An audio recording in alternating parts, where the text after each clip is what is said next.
Welcome to the Real Life Overtime Podcast, the place where the members of the Real Life Ministries sermon team go deeper into the weekend sermon. Watch them as they unpack, unfold, and unravel the weekend sermon like never before. So fasten your seatbelts, hit play, and join us for Real Life Overtime, where every episode is an adventure and this sermon doesn't end on Sunday. I want to welcome you to the Overtime Podcast. My name is Chris Short. I'm one of the executive pastors here at Real Life, and I'm sitting with some of my friends, Jim Blazin and Christian Putman. Jim is the North Campus pastor, and Christian is our adult ministries lead at the Coeur d'Alene campus. I say that all right? Yes. Okay, perfect. I want to make sure. There's so many details. And this weekend, we all had the privilege and responsibility to talk about the word tolerance, and it was a fun and tricky one. Yeah. But I wanted to start with this question to you guys and just navigate this. This is a quote that I read when I preached here from John Wesley in 1700 something.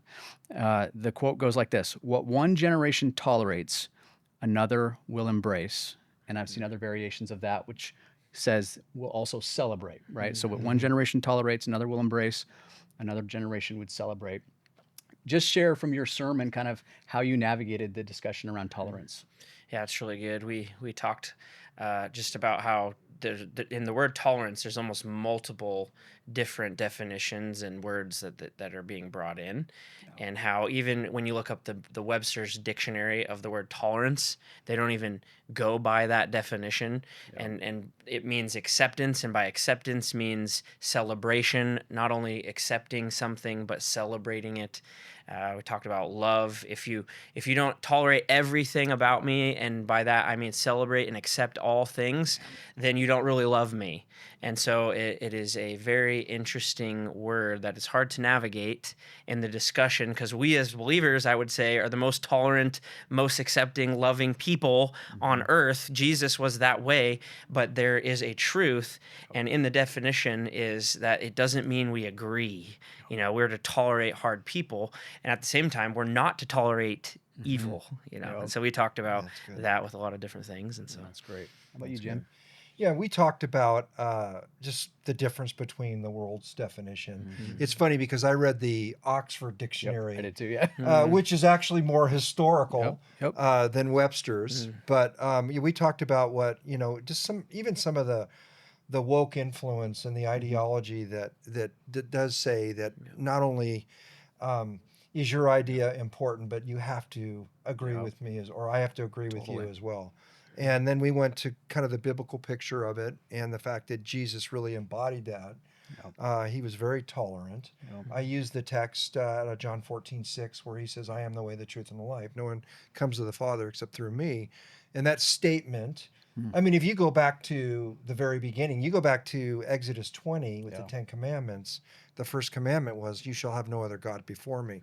God has always been exclusive in truth. This is who I am. That's great. Right? Yep. But very inclusive in the sense that I'm inviting you into a relationship. And I think sometimes we kind of cut it off at the, we say this is truth, but we don't apply grace to it, and we don't give the invitation, the relational component, where we're able to talk through things. Absolutely. And our worldview now is, if I don't agree with you, then I won't listen to you. I don't even validate who you are. Yep. Right?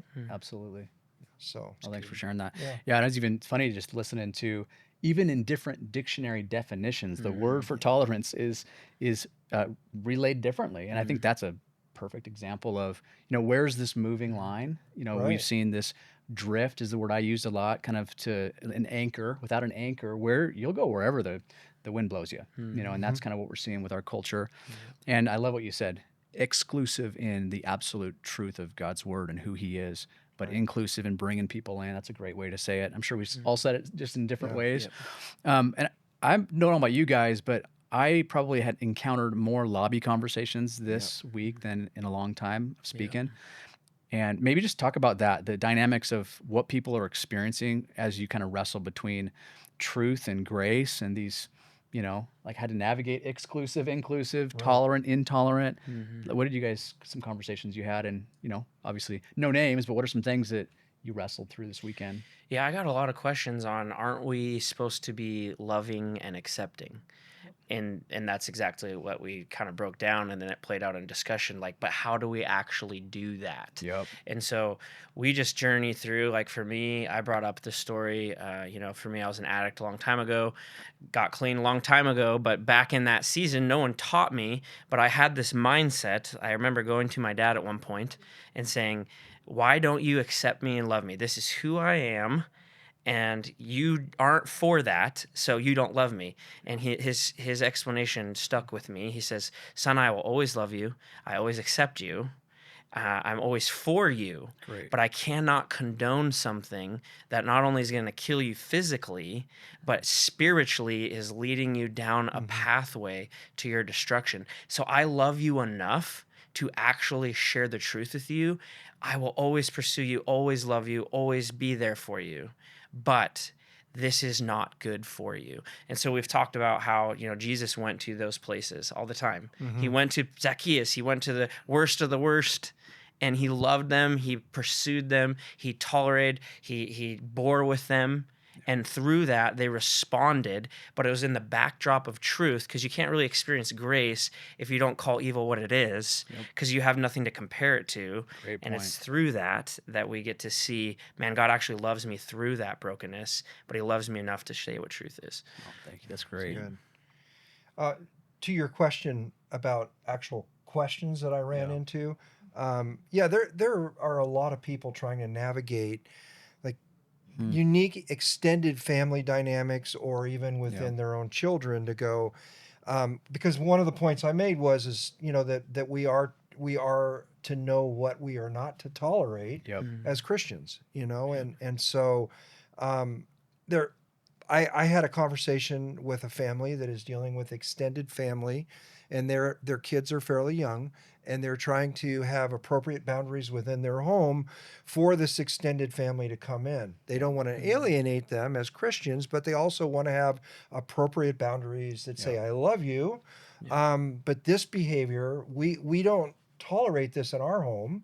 I respect the fact that you choose to do that in your life, but I'm not going to invite that into our home. So we just kind of navigated through, it's like with you, Christian, with the age of your kids, you have to do that as well right now. There's certain things that our kids want to experience in the culture they're in that are not the best thing. And parenting isn't popular. And sometimes it does involve saying hard things. It doesn't mean we don't love. Right. We have to have both grace and truth, right? Absolutely. It's funny you said that, because I think most of the conversations I had were really kid and parent related. And I think it's navigating, and some of them are adult children who are going, they have decided to walk away from Jesus. They have decided to really live a variety of different lifestyles. And they're going, my kids no longer want relationship with me because they know I disagree with them, which has got to be just so heartbreaking for a parent. Yeah. Right. That they're like, they won't even have relationship with me because they disagree with my beliefs. But I love what you said regarding parenting. And I think that's a good thing for all of us to really reconcile is in our homes, especially those that have kids in the home, man, it's actually our job to help them understand what is intolerable and what's tolerable. Where's their preferences and styles and differences that really shouldn't be something that you don't tolerate, But then what's important? That's like, this is behavior. This is what we believe. And your dad's story is a great example, with you. This is, kids, because I care about you more than I care about just making you happy, and my love for you is actually because like, I actually want the best for you. And that's a hard one, and the thing that I would just maybe drop in there that I talked about a little bit in my message is, like, no one message, like, sermon can answer, truth and grace and knowing what to do in every scenario. For me, the hope is that our people in our church would really just dive deep and know God's word at a level where they know what sounds like, out of bounds. What's, for them, they can really know the difference. Yeah, I was thinking about something that Christy and I used a long time ago, was Parenting with Love and Logic. As a curriculum. And what it taught us was being willing to ask really good questions. So often, even with our kids that have ideas that are influenced more by the world than they are by the Lord, if you sit and you don't alienate yourself from them, and you just ask logical questions that say, if you were to make this decision, where will you end up downstream?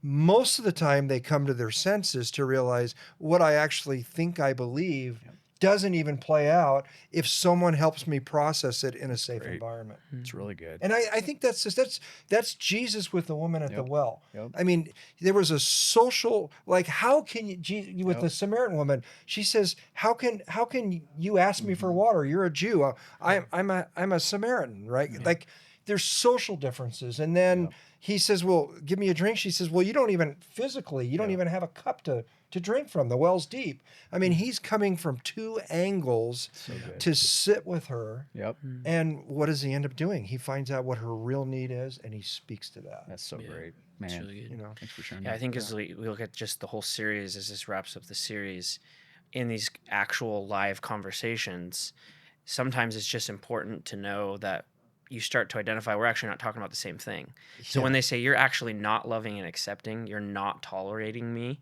then you can go by how God has defined this. Actually, I'm suffering for you. And as you look into the word, I looked at Ephesians, which is the next series we're talking about. I looked at that verse, and it says that we are to tolerate in kindness and humility. But that word for tolerate in the original Greek, part of the definition was to hold up against. That's great. It is to hold up and suffer with, to come and forbear for. And so a part of that is not moving from the truth, but it is lovingly and patiently instructing. And then in 1 Timothy, it says that in hopes that people will come to their senses to escape the devil's trap. So the people we're talking about, the people aren't our enemy. The devil's our enemy, and anyone not connected to Christ is being deceived by our enemy. And so we gently instruct in hopes that they'll come to their senses so that they would escape the devil's trap. And so for us, as we look at these words, to go, man, this is where they are. How do I gently and humbly, lovingly help guide them to truth? And it is loving to share the truth and not water it down. So good. I love it. This has been good. I have one more question I think we just want to add on to the end here would be, we got people that are listening that are leaders in our church, small group leaders, or maybe they're influencing the next generation, youth ministry. What kind of wisdom would you give them to navigate these conversations about tolerance? It's good. I remember we had a life group south of the river where we were all in the teens at the time. And so everybody was processing. And I guess what I learned in there is instead of jumping in and saying, well, this is what worked for me per se, was to sit with people in the tension that they were trying to navigate and go, how do I empathize first? How do I active listen? How do they feel like they've actually been heard? Because we can give answers and help for people, but until they know that we're with them in it, we're willing to get in it with them, then it's just noise. That's so good. So, really good. Great. What are your thoughts, Christian? Yeah, I think for me, knowing in each conversation, there's often ditches on both sides. And sometimes based upon your experience, you speak to the other side of the ditch. And so don't swing the pendulums that there's a side over here that says, we have to tolerate everything. Then there's a side over here that's more pharisaical. We point out everything. There's ditches on both sides. So how do we identify what is the truth with both? Don't swing the pendulum based on your experience with whatever it is, and go, here's where I'm going to go. This was Jesus, truth and love. I'm going to love people, but I'm not going to water it on the truth. The world hated Jesus for calling it evil, accused him, but yet he came to seek and to save and die for the world. So you can call evil what it is and still be loving. And how do we do that well and know that there's a team? Like to leaders, like no matter how many times you deal with a situation, I never as a leader deal with it myself, whether it's my coaches, the other people around me. I always bring in on harder discussions to see if I'm missing something, to see how I could love someone well. That's really good. I mean, both of those things are so great. And I just want to echo, you talk about truth, love, truth, grace, and that Jesus fully embraced both of those. He wasn't one or the other. And that's for me, probably my biggest takeaway from speaking this weekend is not to choose what I'm feeling in the moment. It's like I'm feeling like it's 100% justice and truth with being absent of grace, or all grace, absent of truth. And to, it's like certain family members and certain friends, I can, get tipped pretty quick, one way or the other, depending on the context of that relationship. So I love your advice and thought of how do I look people in the eyes and then balance those different truth, to balance truth and love, because people need the grace that they've received. They need to, let that flow through them, but we also need to hold tight to the promises and that what's best for them is God's word, but there really are no shortcuts. It's like there's no easy answer for this. People have to know God's word. They have to embrace his grace and let it flow through them. And I definitely love what you said there at the end.